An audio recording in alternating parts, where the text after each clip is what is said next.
Welcome to Kaparkan Falls. Alright teammates, welcome to our meeting. For today's agenda, we'll discuss the unique Kaparkan Falls of Abra. We went with a joiner group via the Abra Amazing Tours. Meetup was at Blue Gas Station. Tapos may pa-short orientation sila bago kami sumabak sa monster truck. Kung makikita nyo, medyo nahihirapan kami na magganap ng pwesto kasi nga siksikan na that time. Kasi more or less nasa 40 din yung joiner that time. Sa Archangel po, aside from sir. Itatanong na din sila kung may mapipick up na pagkain along the way. Yan, happy na si Alexa kasi nakapwesto na siya. So the travel time is approximately 1.5 hours to the jump-off point. At first, it was smooth sailing kasi nga kalsada yung daan, saka may iba na asphalt pa.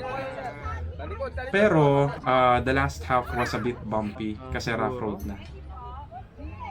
So we arrived at our jump-off point. Excited. Then hiking down, medyo madali naman. Especially if you're someone like me who works out. Mga 15 to 30 minutes siguro yung tinagal bago namin narating yung mismong falls. Ayan, nagpahinga lang kami ng konti and we ate our pastil tsaka buchi which we got from Archangel's Food House. Pastil. And finally, the main character. Welcome to Kaparkan Falls. Fall. Asan yung S? Sarap. What makes this place really unique and interesting is the terraced limestone formation. Kagaya sa nung sa Banawe ba?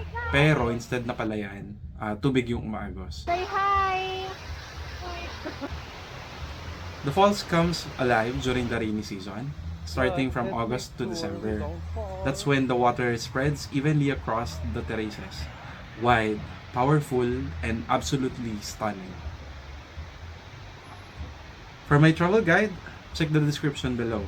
Meeting adjourned teammates, see you on the next adventure.